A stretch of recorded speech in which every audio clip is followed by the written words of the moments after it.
Bibles పట్టుకుందామా? నాతో పాటు ఏకీభవించి చెప్తారా? ఈ వాక్యం నన్ను బ్రతికిస్తుంది, ఈ వాక్యం నన్ను రక్షిస్తుంది, ఈ వాక్యం నన్ను కృపా సత్య మార్గములో, వెలుగు మార్గములో, రక్షణ మార్గములో, వాగ్దాన మార్గములో నన్ను నడిపిస్తుంది, నన్ను నడిపిస్తుంది, నన్ను నడిపిస్తుంది. నమ్మిన వారు చెప్తారా బిగ్గరగా 3 సార్లు? Amen, amen, amen. Good afternoon. దయచేసి కూర్చొని వస్తాను. మన రక్షకుడైన యేసుక్రీస్తు ప్రభువారి నామమును బట్టి ఇప్పుడు వచ్చి మీ అందరికి వందనాలండి. ఈ దినము పునరుద్ధాన దినం, అనగా యేసుక్రీస్తు ప్రభువారు నీ కోసం నా కోసం మరణమును చెల్లించి పునరుద్ధానుడుగా సజీవుడిగా తిరిగి లేచిన దినం. కాబట్టి ఈ దినమును మనము ఆయన మందిరములో కూడి ఉండి ఈ విధంగా ప్రభువును మనం ఆరాధిస్తున్నాం, గణపరుస్తున్నాము, మహిమ చెల్లిస్తున్నాము, ప్రభావం ప్రభువుకి ఇస్తున్నాం. అవునా కాదండి? కాబట్టి ఈ పునరుద్ధానమును బట్టి దేవునికి మహిమ కలుగును గాక. హల్లెలూయా చెప్పాలి స్వరం మీద. హల్లెలూయా. దేవునికి స్తోత్రం, దేవునికి స్తోత్రం. హల్లెలూయా. సమస్త మహిమ ఘనత ప్రభావం మన దేవునికి కలుగును గాక. ఆమేన్. ఈరోజు పాస్టర్స్ అప్రిసియేషన్ డే, అనగా సేవకుడు చెప్పాలి, సేవకుడు దినోత్సవం. అనగా సేవకుడు దేవుని పరిచయం చేయటకు ఈ లోకంలో దేవుడు ఏర్పరచుకున్నారనే ఒక ఇండికేషన్ గా ఈ డేని దేవుడు తన ప్రజల ద్వారా ఈ దినం నెరవేర్చాలని మనం చూస్తాం. ఓకే, ఈ రోజు ఒక ప్రవక్త గురించి మాట్లాడాలని ఆశపడుతున్నాను. ఈరోజు పరిశుద్ధ గ్రంథంలో నుంచి ఒక ప్రవక్త గురించి, ప్రవక్త యొక్క జీవితము, ప్రవక్త యొక్క మాదిరికర జీవితము, ప్రవక్త యొక్క తన జీవితం ఏ విధంగా దేవుని డెడికేట్ చేశాడో, సమర్పించాడో ఆ ప్రవక్త గురించి మనం మాట్లాడదాం. మాట్లాడుకునే ముందు ఈ అక్టోబర్ మాసము వాగ్దానం సందేశం ఒకసారి చదువుదామండి. వాగ్దానము రెఫరెన్స్ చెప్తారా? యెర్మీయా గ్రంథము 30వ అధ్యాయము 10వ వచనం బిగ్గరగా చదువుతారా? మరియు యెహోవా సెలవిచ్చినదేమనగా, నా సేవకుడు అయిన యాకోబు భయపడకము, ఇశ్రాయేలు విస్మయమందకము.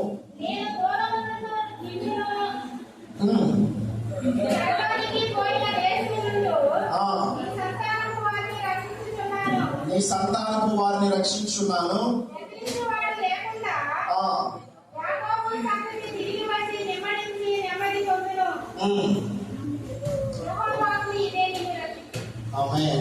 ఓకే, ఈ నెల వాగ్దానం యెర్మీయా గ్రంథము 30వ అధ్యాయము 10వ వచనం మనం చదువుకున్నాం.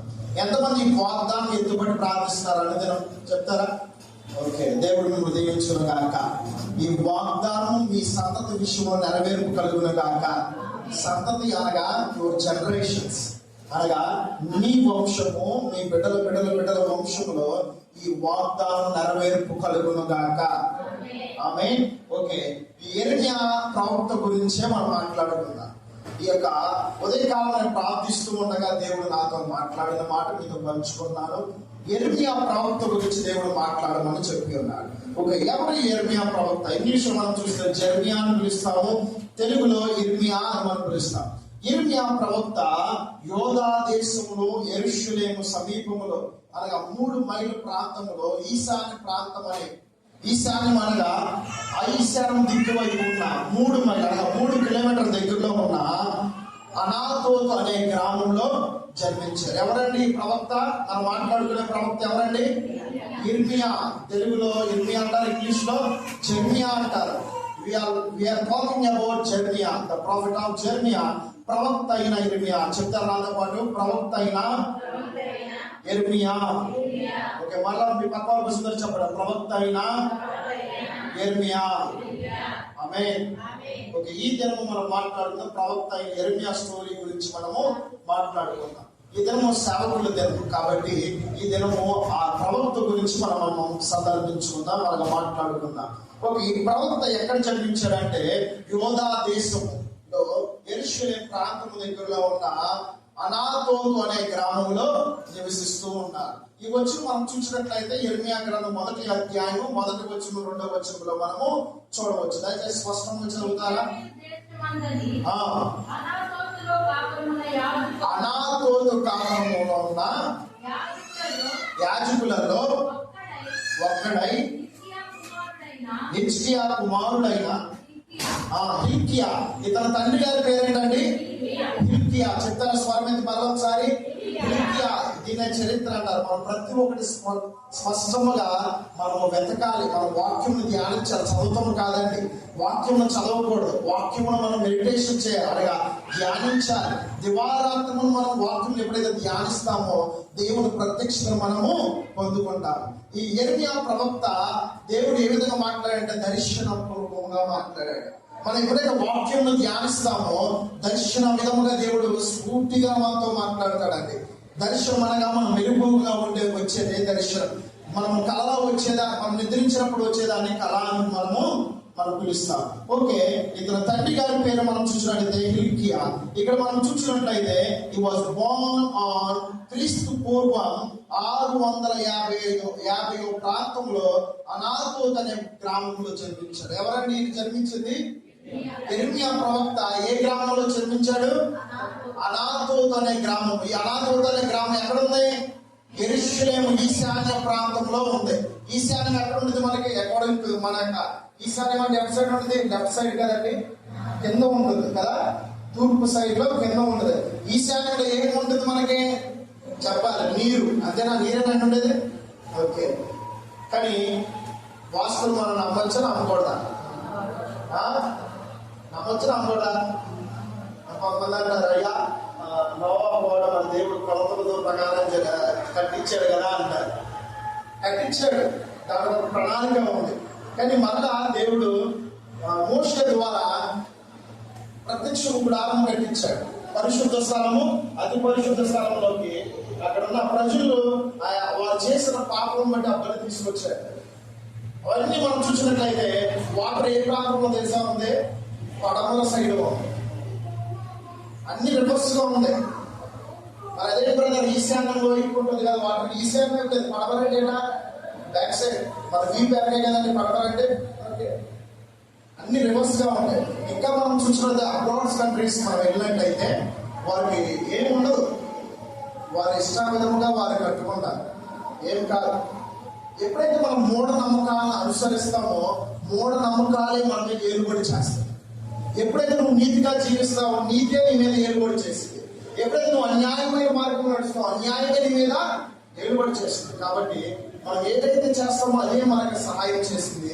ఏదైతే మనం వ్యతిరేకంగా ఆ వ్యతిరేకమే మన మీద, మన సంతతి మీద ఏలుబడి చేస్తుంది. ఈ వాగ్దానం కూడా మనం జ్ఞాపకం చేసుకోవాలి. ఈ వాగ్దానంలో మనం స్పష్టంగా చదివినట్లయితే భయపడకం అనే మాటలు మనము చూస్తున్నాం. భయపడకం అంటే ఫియర్ నాట్ అనగా భయపడదని దేవుని వాక్యంలో పలు మార్లు రాయబడింది, 100 సార్లు రాయబడింది, 1000 సార్లు రాయబడి ఉంది. ఓకే, ఈ సమయంలో మనం యిర్మీయా ప్రవక్త గురించి మాట్లాడుకుందాం. ఈ యిర్మీయా ప్రవక్త గారు ఈశాన్య ప్రాంతంలో ఉన్న అనాతోత్ అనే గ్రామంలో జన్మించారు. తన తండ్రి గారి పేరు హిల్కియా అనే వ్యక్తి ఎవరంటే లేవి వంశము ప్రకారంగా ఒక యాజకుడు. చెప్పాలి, ఎవరండి? చెప్పాలి, యాజకుడు. యాజకుడి పని ఏంటండి? స్వార్థను ప్రకటించడం. అవునా కదా? వారు పాప పరిహారం అనేది తీసుకొచ్చినప్పుడు అవి సమర్పించాలి. దేవుడు చెప్పినట్టుగా అవి చెయ్యాలి. ఈ లేవి వంశం ఎక్కడి నుంచి వచ్చిందండి? అహరోను వంశము నుంచి వచ్చింది. అహరోను వంశము చెందిన ఈయన యిర్మీయా ప్రవక్త గారు. ఓకే, ఈ యిర్మీయా ప్రవక్త గురించి ఇంకా మనం చూసినట్లయితే ఈ యిర్మీయా ప్రవక్త ఏమని పిలుస్తారంటే వీపింగ్ ప్రాఫిట్ అని అంటారు. వీపింగ్ అనగా ప్రలాపించే ప్రవక్త. యిర్మీయా ప్రవక్త గారు ఎప్పుడు ఏడుస్తూ ఉండేవాడు. ఎందుకు ఏడుస్తాడో తెలుసా? ఇంకా మనం చూద్దాం, కిందకు వెళ్దాం. అతను ఎందుకు ఏడుస్తున్నాడంటే ఆ ప్రజలు పాపముతో నింపబడి ఉండటం ద్వారా అనేకమైన పరిస్థితుల్లో వారు దేవుని మాట వినకపోవడం వల్ల ఆయన వీపింగ్ అనగా ప్రలాపిస్తూ దేవుని ఎదుట ఏడుస్తూ ఉన్నాడు. నెక్స్ట్ మనం చూసినట్లయితే యిర్మీయా ప్రవక్త యొక్క ప్రవచనాలు 627 క్రీస్తు పూర్వం నుంచి 586 వరకు ఈ యొక్క ప్రవచనాలన్నీ తన నోటి నుంచి దేవుడు పలికించాడు. ఎప్పటి నుంచి అంటే 627 BC నుంచి 586 BC వరకు, అనగా బిఫోర్ క్రైస్ట్ ఇతను జన్మించినట్టుగా మనం చూస్తున్నాము. ఇతను జననము కూడా ఆశీర్వాదకరమైనట్టుగా మనం చూస్తున్నాం. అదేవిధంగా 650 ప్రాంతంలో BC బిఫోర్ క్రైస్ట్ టైంలో ఇతను జన్మించినట్టుగా మనం చూస్తున్నాం. ఏ టైంలో ఇతను జన్మించిందండి? క్రీస్తు పూర్వం 650వ ఏట ఇతను జన్మించాడు. చెప్పాలి, 650వ ఏట జన్మించాడు.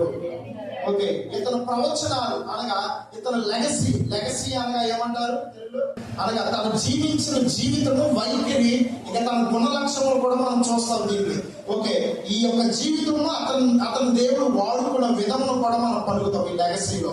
627 నుంచి 586 BC వరకు, అనగా ఈ ఇయర్ లో, ఈ టైంలో ఇతని నోటి నుంచి పలికించే ప్రతి ఒక్క ప్రవచనము దేవుడు రూఢిపరిచాడు. మెస్సియా ఎవరి నుంచి వస్తాడు? యోధా సంతం నుంచి, దావీదు వంశము నుంచి వస్తాడు. యూదులు రాజుగా ఉంటాడు, బెత్లెహేంలో జన్మిస్తాడు అని ఈ ప్రవచనం అంతా ఈ యొక్క యిర్మీయా ప్రవక్త ద్వారా నుంచి ప్రభు తన నోటి నుంచి పలికించాడు. ఈ ప్రవచనాలు అనేకమైన ప్రవచనాలుగా మనం చూస్తున్నాం. ఇతరులతో పాటు ఉన్న ప్రవక్తలు కూడా మనం జ్ఞాపకం చేస్తున్నట్లయితే హిజ్కియాను మనం జ్ఞాపకం చేసుకోవచ్చు, హోషియాను జ్ఞాపకం చేసుకోవచ్చు. అదే విధంగా యోవేలు ప్రవక్తతో వీరికి అందరికన్నా శ్రేష్టమైన వ్యక్తిగా మనం చూస్తున్నాం. వీరందరూ శ్రేష్టమైన వారే, కానీ ఇతని గుణలక్షణం ఏంటంటే ఫైరింగ్ మ్యాన్. చెప్పాలి స్వరం ఎత్తి, ఫైరింగ్ మ్యాన్ అంటే అగ్ని వంటి అభిషేకముతో నింపబడిన వ్యక్తి. ఇతని తల్లిదండ్రులు మనం చూసినట్లయితే యాజకులు. ఈ హిల్కియా గారు అనగా హిల్కియా అనే వ్యక్తి ఒక యాజకుడు. తన కుమారుడి పేరు యిర్మీయా గారు.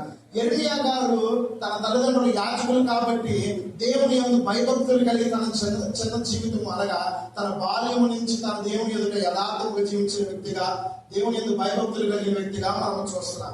ఇంకా మనం చూసినట్లయితే మొదటి అధ్యాయము 4వ వచనం మనం చూసినట్లయితే, నీవు పిండములో గర్భంలో, అనగా నీ తల్లి గర్భంలో పిండముగా ఉండక మునిపే నేను నిన్ను ఎరిగితిని, అనగా నేను నిన్ను ఏర్పరచుకుంటుని.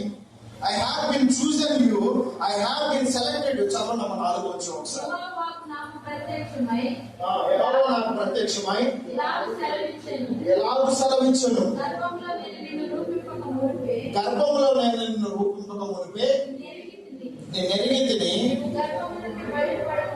నీవు గర్భం నుండి బయలుపడక మునిపే నేను నిన్ను ప్రతిష్ఠించింది. ఈ ప్రవక్త గురించి దేవుడైన యెహోవా ఈ యొక్క ప్రవచనముతో మాట్లాడుతున్నాడు, దర్శనముతో మాట్లాడుతున్నాడు. అనేకమైన ప్రవక్తలతో ఈ విధంగా మాట్లాడా. నేను నీ తల్లి గర్భంలో ఏర్పరచుకున్నాను ఏ ప్రవక్త అయితే మాట్లాడా దేవుడు.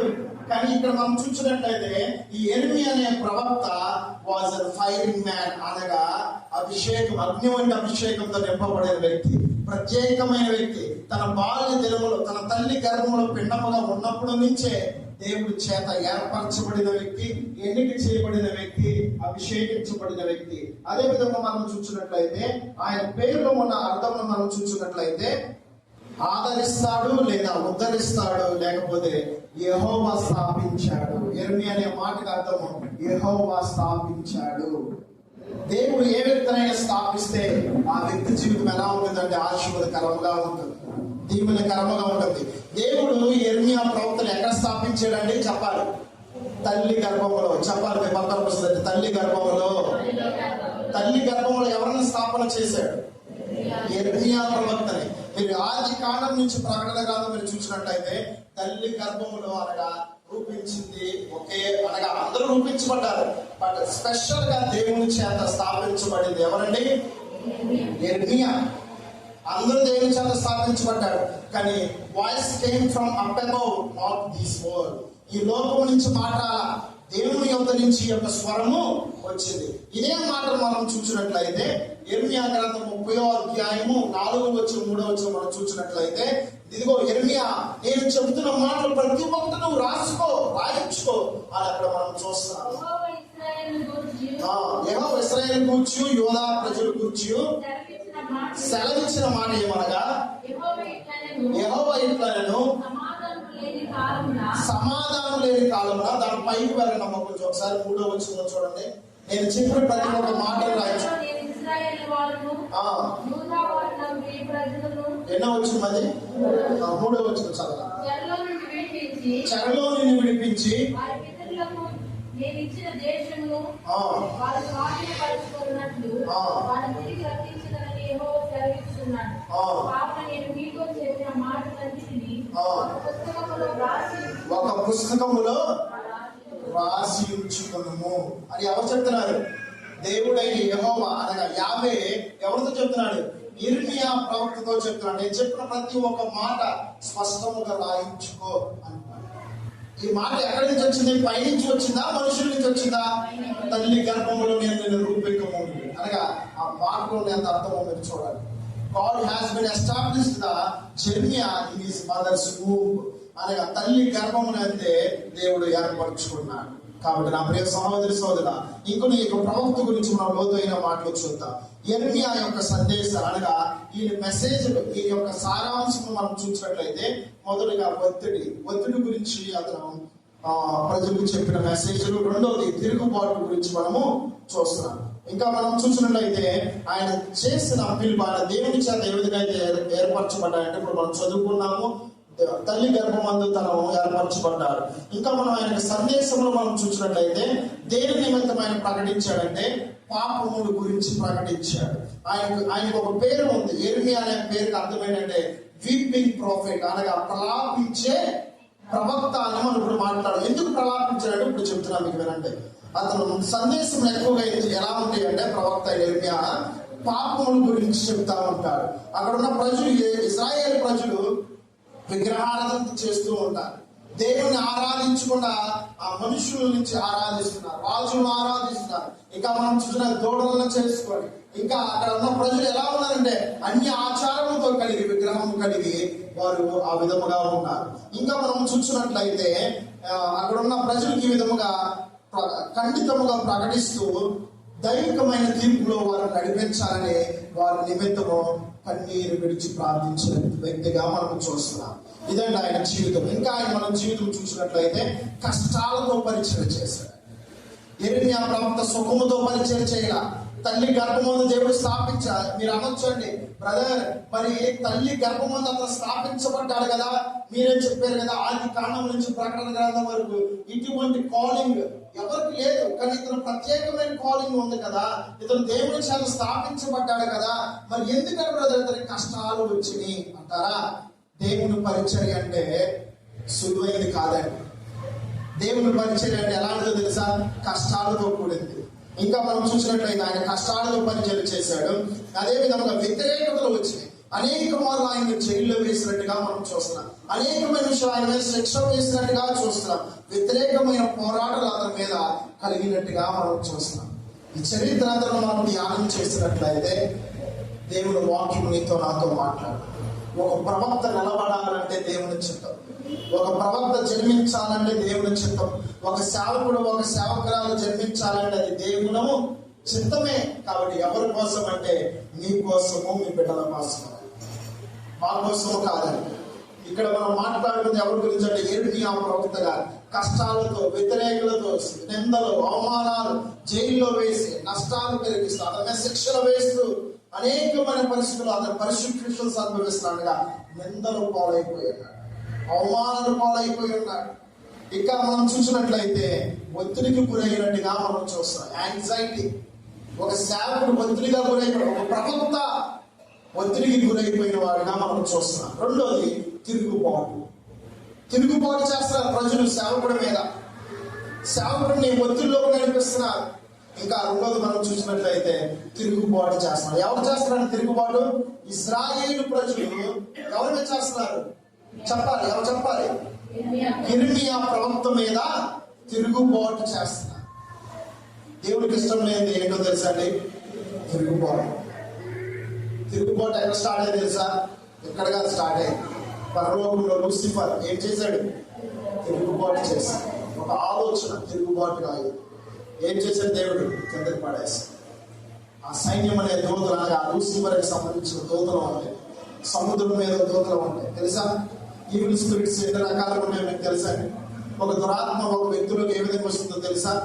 I to eye contact. ఒక వ్యక్తి చూపులో నుంచి ఇంకో వ్యక్తి చూపులో చూసినప్పుడు దురాత్మ ప్రవహిస్తుంది. అనగా శరీర సంబంధంగా ఆ వ్యక్తి దురాత్మ ఒక వ్యక్తి చూడు ఆపోజిట్ గా. ఇప్పుడు మనం అర్థంలో మనం చూద్దాం, object in the mirror are closer then the appearance. అనగా ఇప్పుడు మనం సైడ్ మిర్రర్స్ లో మనం చూస్తాం, అనగా కార్స్ లో కావచ్చు, బైక్స్ లో కావచ్చు, ఇంకా ఏదైనా లారీస్ కావచ్చు, దాని మీద ఏమని రాసిందంటే objects in the mirror are closer then the appear. అనగా దూరం నుంచి చూసేది నీకు దగ్గరగా కనిపిస్తుంది. అదే విధంగా నువ్వు దూరం నుంచి ఎంత దూరం నుంచి కానీ దురాత్మతో నింపబడిన లోక సంబంధమైన వ్యక్తితో, లోక సాంగత్యంతో జీవిస్తున్న వ్యక్తితో ఎప్పుడైతే నువ్వు కళ్ళు అతని వైపు ఎప్పుడైతే కళ్ళు చూస్తావో అతనిలో ఉన్నవన్నీ నీలో తీరుబడి చేస్తావు. ఇది సత్యం. అందుకే వాక్యం చదవండి. యేసుక్రీస్తు ప్రభు వారు అక్కడ దురాత్మలు పడిన వారు వదిలించినప్పుడు యేసుక్రీస్తు తన శిష్యులకు చెప్పారు, వెళ్ళి మీకు కూడా నేను అధికారం ఇచ్చి వెళ్ళి చేయండి. శిష్యులు చేయలేకపోయారు. ఎందుకో తెలుసా? ఉపవాసము కోల్పోయిన దాన్ని మనం సంపాదించుకోవాలి. లాస్ట్ టైం ఈ మెసేజ్ చెప్పారు. ఏంటంటే ఆ మెసేజ్, కోల్పోయిన దాన్ని మనం ఎలా సంపాదించుకోగలము? విమోచన. చెప్పాలి, విమోచన. విమోచన అనగా యేసుక్రీస్తు ప్రభు వారి యొక్క రక్తము ద్వారా మనకు విమోచన కలిగింది. విమోచన అనగా కోల్పోయిన నీ ఆశీర్వాదము, కోల్పోయిన నీ ఆత్మీయమైన జీవితము, కోల్పోయిన నువ్వు ఏదైనా కావచ్చు తిరిగి పొందుకునేదే విమోచన అని దాని అర్థం. కాబట్టి నా ప్రియ సహోదరి సహోదరా, ఇంకా మనం చూసినట్లయితే ఈవిల్ స్పిరిట్స్ అనగా ఆ అపవాదాన్ని తిరుగుబాటు చేసే దురాత్మ లూసిఫర్ కిందకి పడవేయబడేది. అది ఏ విధంగా స్ప్లిట్ అయిపోయిందంటే వాటర్ లో ఉంటుంది, తెలుసా? డ్రింకింగ్ వాటర్ లో ఉంటుంది, తినే ఫుడ్. అందుకే యేసుక్రీస్తు వారు చెప్తారు, ఆది కాండం నుంచి ప్రకటన గ్రంథం వరకు రెండే రెండు వ్యక్తుల గురించి చెప్పారు. చెప్పాలి, తెలుసా మీకు? తిండిపోతులు ఒకరు దేవుని రాజుల సభ చేరలేరు, రెండోది నిద్రపోతులు. రెండే రెండు చెప్పాలి. తిండిపోతులు చెప్పాలమ్మా, తిండిపోతులు నిద్రపోతులు. వీరు చెప్పాలి, వీరు దేవుని రాజ్యంలో సమీపించరు. నమ్మరా? చదవనట్లయితే వాక్యం అప్పుడైనా అర్థమైంది.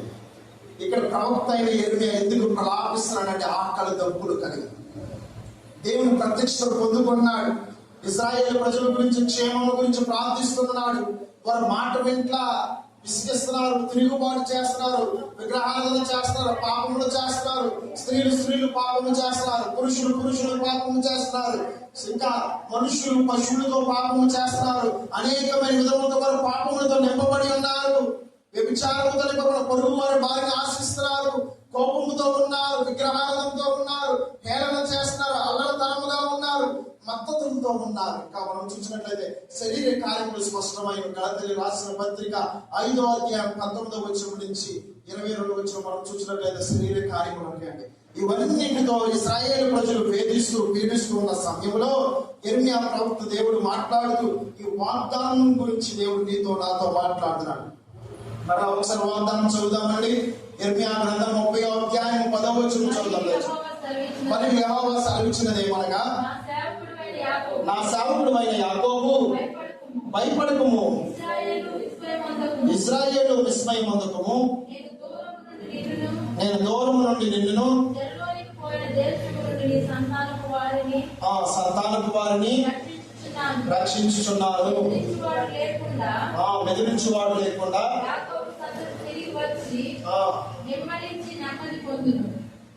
ఆమేన్. ఇంకా మనం చూసినట్లయితే ప్రియ సహోదరి సోదరా 6వ వచనం చదువుదామండి ఒకసారి. ఇక్కడ ప్రజలు ఏ విధంగా ఉన్నారంటే సమాధానం లేక ఉన్నారు, భీతితో ఉన్నారు, వేదనతో ఉన్నారు, దిగులుతో ఉన్నారు. చదవండి ఒకసారి. విచారించి తెలుసుకోండి, పురుషులు 6వ వచనం చదవదాం. 30వ అధ్యాయము 6వ వచనం. 5వ వచనం చదవండి. 5వ వచనం. యెహోవా ఇట్లనెను, సమాధానము లేని కాలమున భీతి చేతను దిగులు చేతను జనులు కేకలు వేయగా. చాలండి.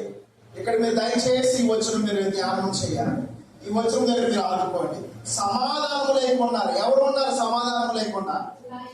ఇశ్రాయేలు ప్రజలు. ఎందుకు యెరెమీయా ప్రవక్త విలాపిస్తున్నాడు? ఎందుకు వీపింగ్ ప్రాఫిట్ గా ఉన్నాడు? ఎందుకు ప్రవక్తగా అనగా తన ప్రలాపిస్తున్నాడంటే ఇశ్రాయేలు ప్రజలకు సమాధానం లేకుండా, ఇంకా మనం చూస్తున్నట్లయితే ఇశ్రాయేలు ప్రజలు భీతితో ఉన్నారు, ఇంకా ఇశ్రాయేలు ప్రజలు వేదనతో ఉన్నారు, దిగులుతో ఉన్నారు, భయంతో ఉన్నారు. మీ పక్కన వస్తుందని చెప్పండి, భయము. మనుషుడు చిన్న వయసు నుంచి మరణించేంత వరకు ఏ వ్యక్తి అయినా నేను భయపడలేను అన్న వారు ఒకసారి చేతులు ఎత్తనండి. ఎప్పుడైనా మీరు భయపడకుండా ఉన్నారా? దేని చేత భయపడకుండా ఉన్నారా? ఏదో ఒక చేత మనము భయంతో ఉన్నాం. కొంతమందికి బల్లి అంటే భయం, కొంతమందికి కాక్రోచ్లు అంటే భయం, కొంతమందికి అనేకమైన విధంగా మనం చూసినట్లయితే అనేకమైన పరిస్థితులు అంటే మనకు భయం. శత్రువు మన మీదకి వచ్చినప్పుడు మనకు భయం. అవునా కాదండి? ఎవరైనా రెవల్వర్ తీసుకునే దాన్ని మీ యొక్క హెడ్ మీద పెట్టినప్పుడు మనకి ఏమైంది? భయం వేసి. నువ్వు ఎంత వ్యక్తి అయినా కానీ నీకు భయం వేసింది, భయం వేదా? అదే విధంగా యెరెమీయా ప్రవక్తతో కూడా దేవుడు మాట్లాడుతున్నాడు. మరొకసారి మొదటి అధ్యాయము 4వ వచనం నుంచి చదువుదాం, 3వ వచనం నుంచి చదువుదాం. యెరెమీయా ప్రవక్త కూడా ఒకసారి ఆరినమ్మా. యెరెమీయా ప్రవక్త కూడా భయముతో, దిగులుతో, వేదనతో ఉన్నాడు. అయ్యా, అక్కడ యెరెమీయా ప్రవక్త దేవుడైన యెహోవా ఏమని మాట్లాడుతున్నాడంటే, యెరెమీయా నువ్వు భయపడవద్దు అని దేవుడు స్పష్టంగా మాట్లాడుతున్నాడు. నెక్స్ట్ చదువుతాం దయచేసి, స్పష్టంగా దయచేసి త్వరగా చదువు. ఆమోను కుమారుడైన యోషియా యూదాకు రాజయ్యుండగా అతని ఏలుబడి 13వ సంవత్సరమున యెహోవాకు యెరెమీయాకు ప్రత్యక్షమాయెను. మరియు యోషియా కుమారుడైన యెహోయాకీము యూదాకు రాజయ్యుండగాను, యోషియా కుమారుడగు సిద్కియా యూదాకు రాజయ్యుండగాను అతని ఏలుబడి 11వ సంవత్సరము వరకును, అనగా ఆ సంవత్సరమున 5వ నెలలో యెరూషలేము చెర తీసుకొని పోబడి వరకును ఆ వాక్కు ప్రత్యక్షమవుచుండెను. యెహోవాకు నాకు ప్రత్యక్షమై ఇలాగ సెలవిచ్చెను, గర్భములో నేను నిన్ను రూపింపక మునిపే నిన్నెరిగితిని, నీవు గర్భము నుండి బయలుపడక మునిపే నేను నిన్ను ప్రతిష్ఠించితిని, జనులకు ప్రవక్తగా నిన్ను నియమించితిని. అందుకు అయ్యో ప్రభువకు యెహోవా, చింతగించుము, నేను బాలుడనే మాట్లాడుటకు నాకు శక్తి చాలదని నేను అనగా, యెహోవా నాకు ఇలాగ సెలవిచ్చెను, నేను బాలుడు అనవద్దు, నేను నిన్ను పంపువారి అంతకును నీవు పోవాలను, నీకు ఆజ్ఞాపించిన సంగతులన్నీ చెప్పవలెను. వారికి భయపడకుము, వారికి భయపడకము, వారికి భయపడకము. ఎవరికి భయపడుతున్నాడు? ఇశ్రాయేలు ప్రజలకు భయపడుతున్నారు. వారు ఎలాంటి వారు?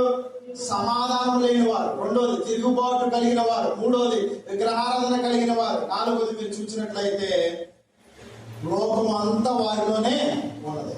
కాబట్టి యెరెమీయా ప్రవక్త భయపడుతున్నాడు. దేవుడు చెప్తున్నాడు, చదువున్నామా 7వ వచనం చదవాలి మరలా.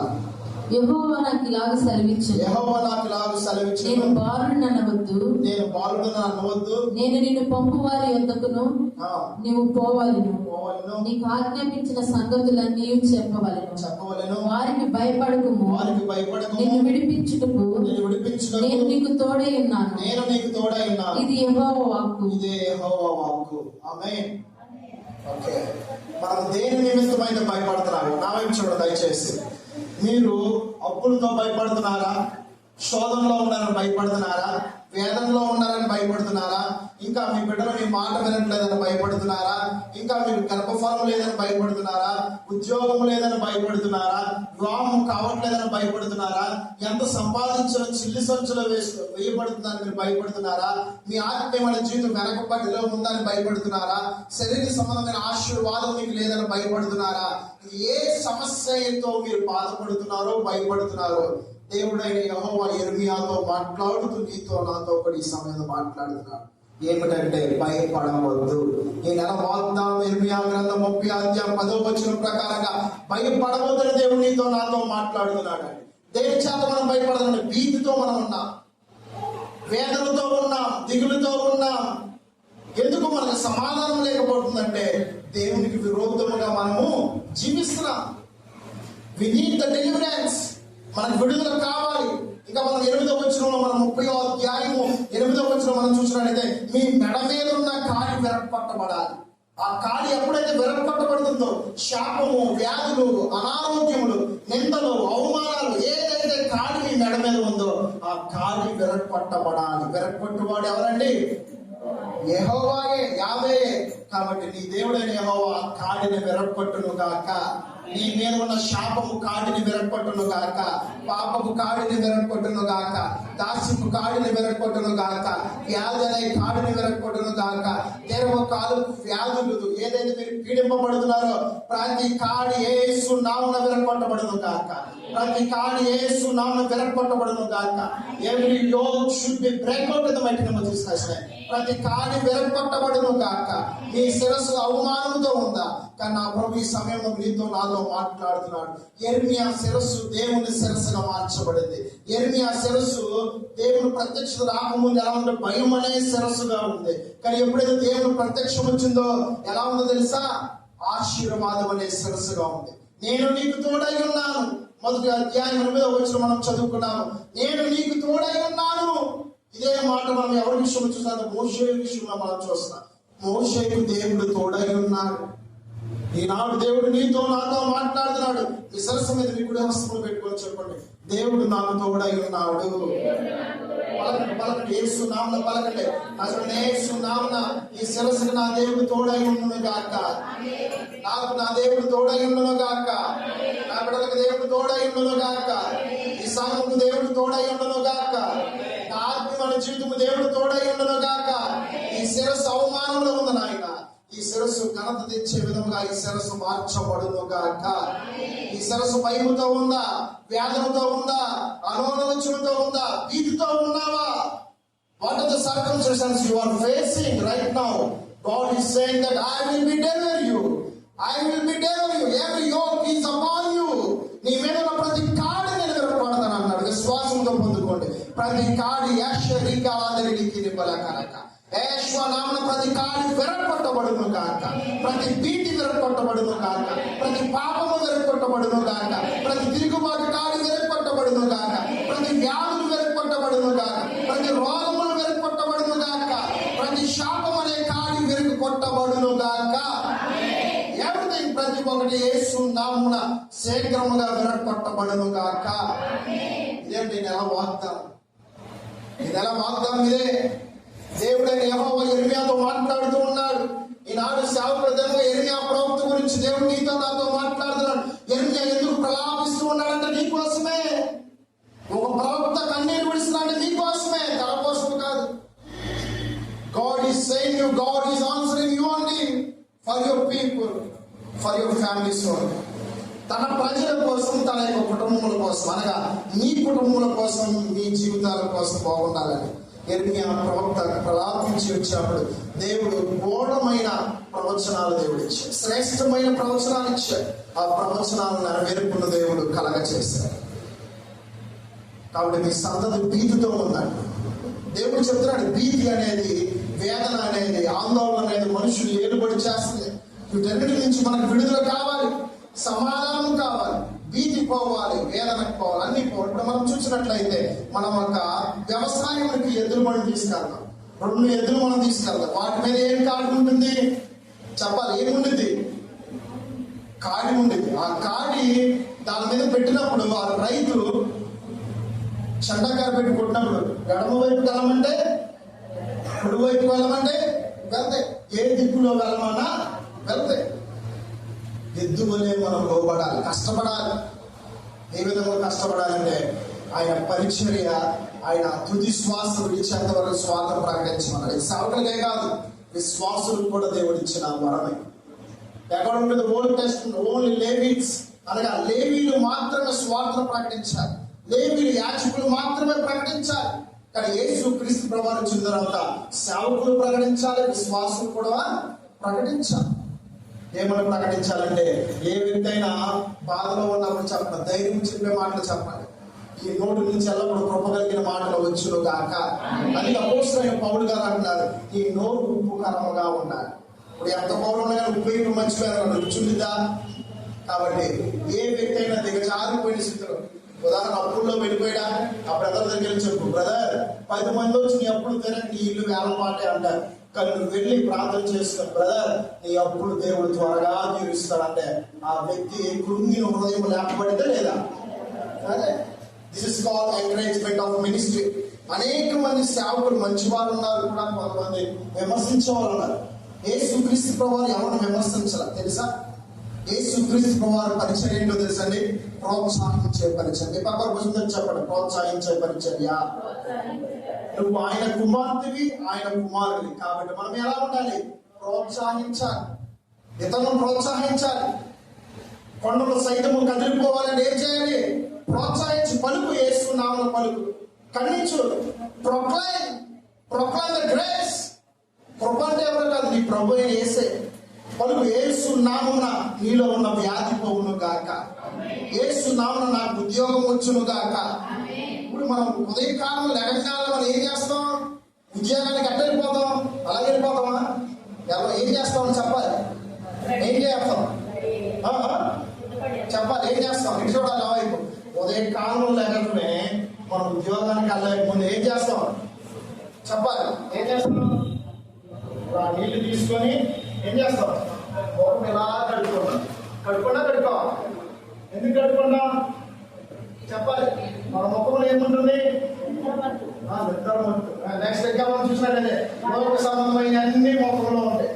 ఇంకా మనం రెస్ట్ మోషన్ ఉన్నప్పుడు మన కళ్ళలో నుంచి ఏమొచ్చింది చెప్పాలి. ఇంకా మన ముఖంలో ఎలా ఉంటుంది? ఫ్రెష్ ఉంటుందా? కాబట్టి మనము ముఖమును శుద్ధి చేసుకుంటాం. మీకు ఒక సలహా ఇస్తున్నా, మీరు వాటర్ తీసుకొని ముఖం కడుక్కున్నప్పుడు ఈ విధంగా అనండి. నా చూడండి, యేసు నామమున ఈ ముఖంలో దేవుని మహిమ వచ్చును గాక, ఈ ముఖంలో దేవుని ఆశీర్వాదం కలుగును గాక. నా చూడండి, యేసు నామమున ఈ ముఖమును నేను కడుక్కొని చూడగా నా ప్రభు నా హృదయం కడుగును గాక. ముఖం కడుక్కోగలం, హృదయం ఎవరు కడగాలి? మనుషులు మనం కడుక్కోగలమండి? లేవు. హృదయం కడిగేది ఎవరు? దేవుడే. కాబట్టి we have to put the faith. విశ్వాసము ప్రకటించండి, విశ్వాసంతో పలకండి, యేసు నామమున నా హృదయం కడగబడును గాక. మీరు పలకండి, యేసు నామమున నా ఉద్యోగం కలుగును గాక, నేను ఆశీర్వదించబడు. మీకు ఏ పరిస్థితి ఉందో, మీ కుటుంబంలో ఏ సమస్య ఉందో పలకండి. యేసు అనగా రక్షకుడు, క్రీస్తు అనగా అభిషేక్తుడు అని అర్థం. కాబట్టి ఎప్పుడైతే నీ ముఖము నువ్వు కడుక్కుంటావు అనగా ప్రార్థన ద్వారా నీ ముఖం ఎప్పుడైతే కడుక్కుంటావో నీ హృదయం కూడా పరిశుద్ధపరచబడును గాక. ఆమేన్. కాబట్టి నా ప్రియ సహోదరుడా, యెరెమీయా ప్రవక్త ఈ విధముగా తన ముఖమును కడుక్కుంటూ ఉండేవాడు. తన కన్నీళ్ళు ఏమన్నా ప్రలాపిస్తూ ఉండేవాడు, అనగా ఏడుస్తూ ఉండేవాడు. తన ముఖమును దేవుడే కడిగేవాడు, తన ముఖమును కూడా దేవుడే తుడిచేవాడు. కాబట్టి నా ప్రియ సహోదరుడా, నీకు ఏ సమస్య వచ్చినా ఆ సమస్య నుంచి విడుదల ఇచ్చేవాడు దేవుడే. నీ మీద ఉన్న కాడిని విరగొట్టాలి. ఎవరంటే ఒక సేవకుడు కాదు, ఒక సేవకురాలు కాదు, నీ యొక్క స్నేహితులు కాదు, నీ తల్లిదండ్రులు కూడా కాదు. నీ బిడ్డల పాప శాప దోషం అది నీ మీద, నీ సంతతి మీద ఏర్పాటు చేస్తారు. వాగ్దానం చూసినట్లయితే యాకోబు సంతతి ఎలా ఉంది? భయముతో, భీతితో, సమాధానం లేకుండా ఉన్నది. కాబట్టి ఇక యాకోబు సంతతిని నేను ఆశీర్వదిస్తాను, దీవిస్తాను, నేను తోడైంది వారికి నేను రక్షణ ఇస్తాను అని దేవుడే యెహోవా యెరెమీయా ప్రవక్తతో మాట్లాడుతున్నాడు. ఈనాడు ఈ ఆదివారం కాలం మనకి మధ్యాహ్నం సమయం ప్రభు నీతో నాతో మాట్లాడుతున్న మాట ఏంటో తెలుసా? భయపడవద్దు. మీరు దేని నిమిత్తమైతే చింతిస్తున్నారు, మీరు దేని నిమిత్తమైతే వేదనతో ఉన్నారు, మీరు కడుక్కోండి, మీ ముఖమును కడుక్కోండి. అనగా ప్రార్థన ద్వారా మీ ముఖమును మీరు కడగండి. అడగండి, ప్రభా ఈ ముఖము నేను కడుక్కొని ఉండగా ఈ మార్గంలో, ఈ సత్యములో, ఈ జీవంలో నడిపించండి. ఈ జనం కావాల్సిన నీ జ్ఞానం నాకు దయచేయండి. Give me your wisdom, divine wisdom. Give me your knowledge so that I can walk in this world as you live in this world. నువ్వు ఈ లోకములో జీవించిన విధముగా నేను జీవించాలయ్యా ఆశపడుతున్నాను. నీ మార్గములో, నీ సత్యములో, నీ జీవములో నన్ను నడిపించండి. ఈ దినము కావలసిన జ్ఞానమును, తెలివిని, వేకును నాకు దయచేసి నీ పాత్రగా ఈ పరిచర్యకి నన్ను వాడుకోండి ప్రభువా అని యేసు నామమున ప్రార్థిస్తున్నాము తండ్రి అని మనము ప్రార్థించాలి. ఆమె నాతో కాదు, ప్రార్థించాలి. దేవుని క్రియలు కలిగిన విశ్వాసం ఈ విధంగా ఎప్పుడైతే మనం క్రియలు కలిగి జీవిస్తామో నిత్యముగా ఆయన ఆత్మతో మనం నింపబడదుము గాక. యెర్మియా పేరుకు అర్థం ఏంటంటే ఫైరింగ్ మ్యాన్. చెప్పాలి, యెర్మియా మాటకు అర్థం ఏంటంటే అగ్ని వంటి అభిషేకము కలిగిన వ్యక్తి. దయచేసి అందరూ లేచి నుంచున్నామని సంగముడు ఆత్మ చూపుచున్నమాట.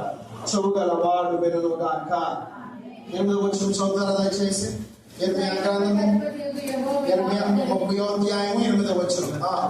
సైన్యములకు అధిపతి యెహోవా ఇలాగ సెలవిస్తున్నాడు. సైన్యములకు అధిపతి యెహోవా ఇలాగ సెలవిస్తున్నాడు. నీకున్న కాడి నీ మెడ ఉండకుండా, చెప్పాలి ఇటువైపు చూడండి దయచేసి.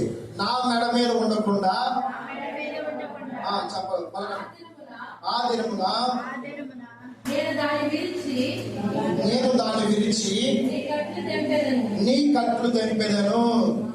ఆమేన్. ఎటువైపు చూడమ్మా దయచేసి. పరిశుద్ధ గ్రంథం పక్కన పెట్టేయండి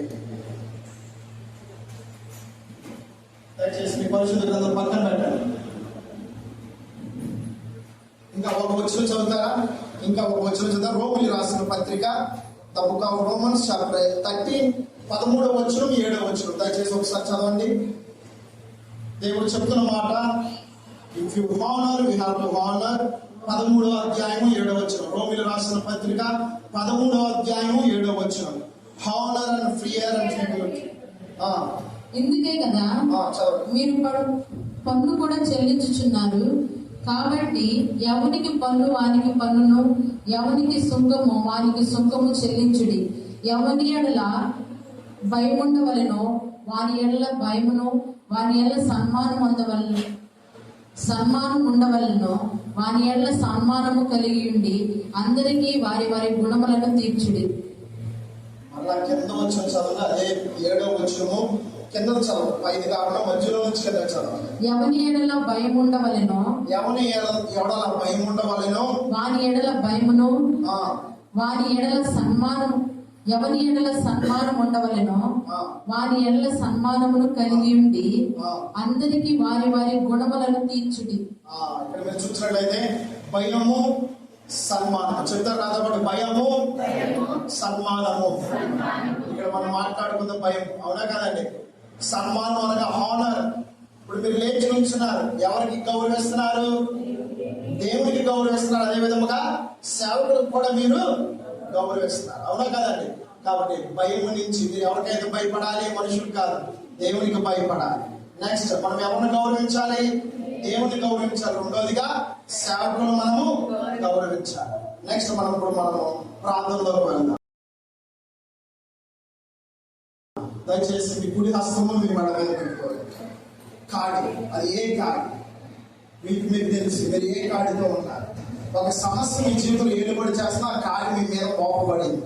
ఒక ఎద్దు మీద ఒక రైతు ఏ విధంగా కాడిని మోపుతాడో ఆ యొక్క ఎద్దులు తన చెప్పిన విధముగా వెళ్తాయి. అది ఏ కాడిని అడగండి. యెర్మియాకు దేవుడు మాట్లాడుతున్నాడు. ఎవరితో? ఇశ్రాయేలు ప్రజలతో మాట్లాడు. ఇశ్రాయేలు ప్రజలు ఎవరు? మనమే. యోధా ప్రజలతో, ఇశ్రాయేలు ప్రజలతో మాట్లాడుతున్నాడు. యోధా ప్రజలు వేరు, ఇశ్రాయేలు ప్రజలు వేరు. అంటే గోత్రాలు 2గా డివైడ్ అయిపోయి 10 1 2 కాబట్టి 12 గోత్రాలు కలిపి ఏమనంటే ఇశ్రాయేలు ప్రజలు, యోధా ప్రజలు కూడా తెలుస్తారు. కాబట్టి ఈ ప్రజలు ఏ కాడితో ఉన్నారో మీకు తెలుసు. ఆ కాడి గురించి మరొకసారి మీకు చెప్తారు. కాడి అనగా రోగము, పాపము, శాపము, తిరుగుబాటు, ఇంకా అది ఏదైనా కావచ్చు. గలతీయులకు రాసిన పత్రిక 5వ అధ్యాయం మనకి తెలుసు. అల్లరితో కూడిన ఆటపాటలు, విగ్రహారాధన, ధనాపేక్ష, కామకత్వము, చారత్వము, వ్యభిచారం, ఇంకా అనేకమైన స్పష్టముగా రాయబడి ఉంది. అది ఏ కాడి మీ మీద ఏలుబడి చేస్తుందో నీ మెడ మీద పెట్టుకొని ప్రార్థించండి. అయ్యా ఈ మెడ మీద ఉన్న కాడిని విరగొట్టున్నాయి ప్రార్థించండి. మొదటగా మీరు ప్రార్థించండి. అయ్యా ఈ సమస్యతో నేను బాధపడుతున్నా. ప్రార్థించండి. దయచేసి కళ్ళు మూసుకొని ప్రార్థించండి. అయ్యా ఈ మెడ మీద కాడి వేలాడుతుంది. అయ్యా ఈ కాడి నేను తట్టుకోలేకపోతున్నాను. ఈ కాడి నేను మోయలేకపోతున్నాను. నీ సిలువ అనే కాడి నేను మోయట్లేదు, కానీ ఈ లోకం అనే కాడి నేను మోస్తున్నాను. ఈ లోకం అనే కాడి నా మీద ఏలుబడి చేస్తుంది. పాపం అనే కాడి నా మీద ఏలుబడి చేస్తుంది. శాపం అనే కాడి ఏలుబడి చేస్తుంది. తిరుగుబాటు అనే కాడి నా మీద ఏలుబడి చేస్తుంది. అయ్యా విగ్రహారాధన అనే కాడి ఏలుబడి చేస్తుంది. గౌరవించలేకపోతున్నా, సన్మానించలేకపోతున్నాను, నీకు భయపడలేకపోతున్నాను ఆయన. అవిధేయత ఎలుబడి చేస్తుంది నాయన. అవిధేయత నా మీద మెడ మీద ఈ కాడి ఎలుబడి చేస్తుంది. ఈ కాడిని విరగొట్టువాడు నీవే. The Son of David, only you have to deliver me. Deliver your people, my Lord. ఈ మధ్యాహ్న సమయంలో నీ ప్రజల మీద ఉన్న కాడిని విరగొట్టున్నాయి. పిలవండి. దావీదు కుమారుడు అని పిలవండి. Son of David, దావీదు కుమారుడా. అడగండి. స్వరమెత్తి అడగండి. నాతో కూడా ఏకీవించి అడగండి. దావీదు కుమారుడా, నా మెడ మీద ఉన్న కాడిని, ఈ శాపపు కాడిని, దాస్యపు కాడిని, తిరుగుబాటు కాడిని, గౌరవించబోరు కాడిని, భయం లేని కాడిని, వ్యాధులు, రోగములు, నిందలు, భీతి, సమాధానం లేకపోవడం, ప్రతి పాపము, ప్రతి శాపము ఈ మెడ మీద నాయనా, ఈ కాడి ఉందయ్యా. మొయ్యలేకపోతున్నాను. దావీదు కుమారుడా, ఉద్యోగంలో ఎదుగుదల లేదయ్యా, వ్యాపారంలో ఎదుగుదల లేదయ్యా, పశు సంపదలో ఎదుగుదల లేవయ్యా, పాడి పశువుల పంటలో ఆశీర్వాదం లేదయ్యా. ఈ లోకం అనే కాడి నా మెడ మీద ఉందయ్యా. నేను మొయ్యలేకపోతున్నాను. ఈ కాడి నుంచి నాకు విడుదల దయచేదయ్యా. బూతులు మాట్లాడుతున్నానయ్యా. పలకడు. మీకు ఏదైతే బలహీనత ఉందో మాట్లాడండి అమ్మా. అది ఏ కాడు మీ స్వరంతో ప్రభువుని అడగండి. నీ ప్రార్థన పక్కన వారు కాదు, నేను దేవుడు వెంటాడు. నాతో పాటు పలకండి. దావీదు కుమారుడా, స్వరమెత్తండి. దావీదు కుమారుడా, నా మెడ మీద ఉన్న కాడినయ్యా, నా సంతతి మీద ఉన్న శాపపు కాడినయ్యా, వెరగొట్టండి ప్రభువా. దావీదు కుమారుడా, వెరగొట్టండి అయ్యా. ఈ కాడిని వెరగొట్టండి అయ్యా. ఈ కాడి యేసు నామమున వెరగొట్టబడును గాక. యేసు నామమున ఈ కాడి మీ మీద నుంచి తొలగివేయబడును గాక. Every yoke should be break out in the mighty name of Jesus Christ. ప్రతి కాడి వెరగొట్టబడును గాక. ప్రతి శాపం మీ అందరించి పోవును గాక. ప్రతి భయం మీ అందరించి పోవును గాక. ప్రతి భీతి మీ అందరించి పోవును గాక. ప్రతి అసమాధానం మీ అందరించి పోవును గాక. ప్రతి తిరుగుబాటు మీ అందరించి పోవును గాక.